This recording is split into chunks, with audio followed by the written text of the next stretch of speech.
Job 21 1 മുതൽ 34 വരെയുള്ള വാക്യങ്ങൾ. ജോബ് പറഞ്ഞു, എൻ്റെ വാക്ക് ശ്രദ്ധിച്ച് കേൾക്കുവിൻ. നിങ്ങൾ എനിക്ക് തരുന്ന ഏറ്റവും വലിയ സമാശ്വാസം അതായിരിക്കട്ടെ. അല്പം സംസാരിക്കാൻ എന്നെ അനുവദിക്കൂ. ഞാൻ പറഞ്ഞു കഴിഞ്ഞിട്ട് നിങ്ങൾക്ക് പരിഹാസം തുടരാം. എൻ്റെ ആവലാതി മനുഷ്യനെതിരായിട്ടാണോ? എങ്ങനെ ഞാൻ അക്ഷ്മനാകാതിരിക്കും? എന്നെ നോക്കി നിങ്ങൾ സംഭീതരാകുവിൻ. കൈകൊണ്ട് വായി പൊത്തുവിൻ. അതേപ്പറ്റി ചിന്തിക്കുമ്പോൾ ഞാൻ ഞെട്ടിപ്പോകുന്നു. എൻ്റെ ശരീരം വിറകൊള്ളുന്നു. ദുഷ്ടന്മാർ ജീവിച്ചിരിക്കുന്നത് എന്തുകൊണ്ട്? അവർ വാർദ്ധക്യം പ്രാപിക്കുകയും ശക്തരാകുകയും ചെയ്യുന്നത് എന്തുകൊണ്ട്? സന്തതി പരമ്പരകൾ അഭിവൃദ്ധിപ്പെടുന്നത് കാണാൻ അവർ ജീവിച്ചിരിക്കുന്നു. അവരുടെ ഭവനങ്ങൾ ഭയമറിയാതെ സുരക്ഷിതമായിരിക്കുന്നു. ദൈവത്തിൻ്റെ ശിക്ഷാദണ്ഡ് അവരുടെ മേൽ പതിച്ചിട്ടില്ല. അവരുടെ കാളകൾ പാഴാകാതെ ഇണചേരുകയും അവരുടെ പശുക്കൾ അലസിപ്പോകാതെ പ്രസവിക്കുകയും ചെയ്യുന്നു. അവർ തങ്ങളുടെ മക്കളെ ആട്ടിൻപറ്റത്തെന്ന പോലെ പുറത്തേക്ക് അയക്കുന്നു. അവർ സ്വല്ലാസം നൃത്തം ചെയ്യുന്നു. അവർ വീണയും തമ്പുരവും മീട്ടി പാടുകയും കുഴൽനാദത്തിൽ ആഹ്ലാദിക്കുകയും ചെയ്യുന്നു. അവർ ഐശ്വര്യത്തോടെ ദിനങ്ങൾ കഴിക്കുന്നു. സമാധാനത്തോടെ അവർ പാളയത്തിലേക്ക് ഇറങ്ങുന്നു. അവർ ദൈവത്തോട് പറയുന്നു, ഞങ്ങളെ വിട്ടു പോവുക. അങ്ങയുടെ മാർഗങ്ങൾ അറിയാൻ ഞങ്ങൾ ആഗ്രഹിക്കുന്നില്ല. ഞങ്ങൾ സർവശക്തനെ സേവിക്കാൻ അവൻ ആരാണ്? അവനോട് പ്രാർത്ഥിക്കുന്നത് കൊണ്ട് എന്ത് പ്രയോജനം? അവരുടെ ഐശ്വര്യം അവർക്ക് അധീനമല്ലേ? ദുഷ്ടൻ്റെ ആലോചന എനിക്ക് സ്വീകാര്യമല്ല. ദുഷ്ടരുടെ ദീപങ്ങൾ അണഞ്ഞു കളയുന്നത് എത്ര സാധാരണം. അവർക്ക് വിനാശം വരുന്നതും ദൈവം തൻ്റെ കോപത്തിൽ അവരുടെ മേൽ വേദനകൾ അയക്കുന്നതും അവരെ കാറ്റിൽ വൈക്കോൽ പോലെയും കൊടുങ്കാറ്റിൽ പതിരുപോലെയും പറത്തുന്നതും എത്ര സാധാരണം.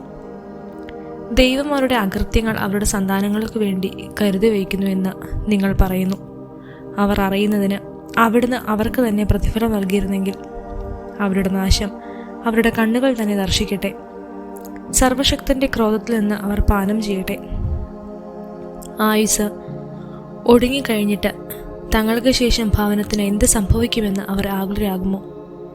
ഉന്നതത്തിലുള്ളവരെ പോലും വിധിക്കുന്ന ദൈവത്തിന് ബുദ്ധി ഉപദേശിക്കാൻ ആർക്ക് കഴിയും? ഐശ്വര്യപൂർണനായ ക്ലേശരഹിതനായ സുരക്ഷിതനായ ഒരുവൻ മരിക്കുന്നു.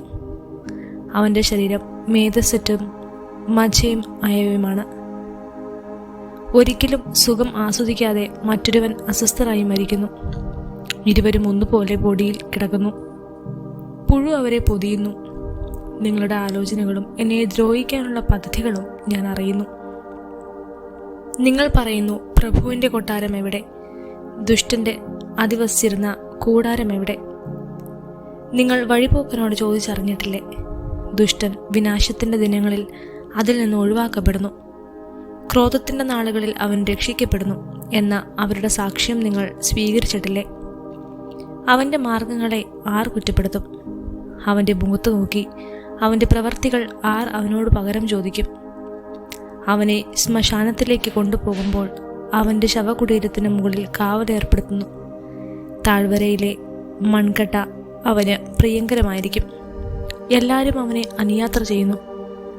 അവൻ്റെ മുൻപേ പോയവരും അസംഖ്യമാണ്. അർത്ഥശൂന്യമായ വാക്കുകൊണ്ട് നിങ്ങൾ എന്നെ ആശ്വസിപ്പിക്കുന്നത് എങ്ങനെ? നിങ്ങളുടെ മറുപടി കപടമാണ്.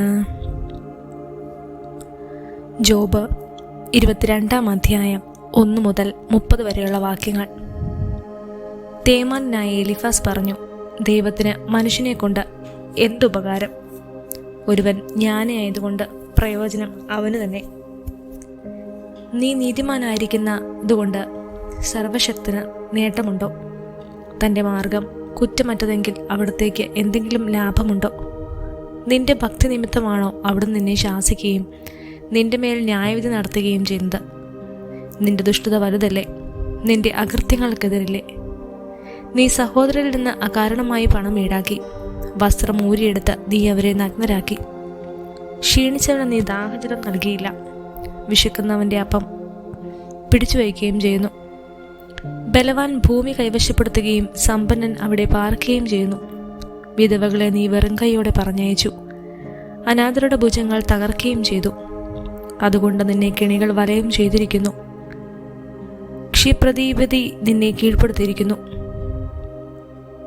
നിനക്ക് കാണാൻ കഴിയാത്ത വിധം നിന്റെ പ്രകാശം അന്ധകാരമായിരിക്കുന്നു.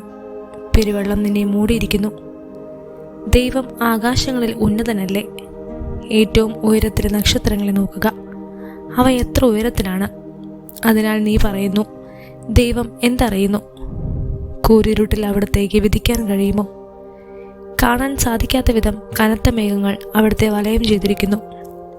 ആകാശവിധാനത്തിൽ അവിടുന്ന് സഞ്ചരിക്കുകയും ചെയ്യുന്നു.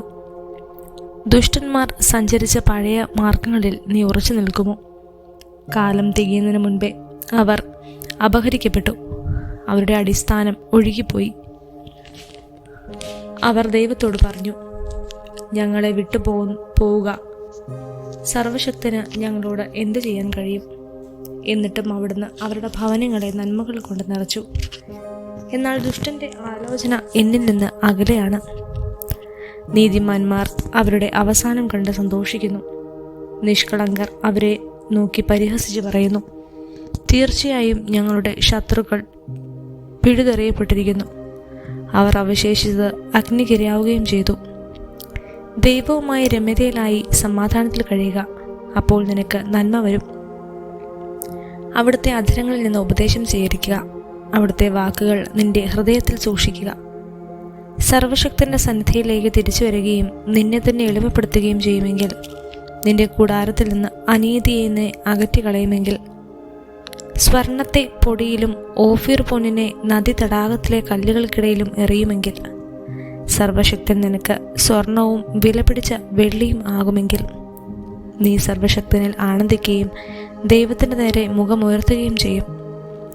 നീ അവിടുത്തോട് പ്രാർത്ഥിക്കുകയും അവിടുന്ന് ശ്രവിക്കുകയും ചെയ്യും. നിന്റെ നേർച്ചകൾ നീ നിറവേറ്റും. നീ തീരുമാനിക്കുന്ന കാര്യം നിനക്ക് സാധിച്ചു കിട്ടും. നിന്റെ പാതകൾ പ്രകാശിതമാകും. എന്തെന്നാൽ ദൈവം അഹങ്കാരിയെ താഴ്ത്തുകയും എളിയവനെ രക്ഷിക്കുകയും ചെയ്യുന്നു. നിരപരാധനെ അവിടുന്ന് രക്ഷിക്കുന്നു.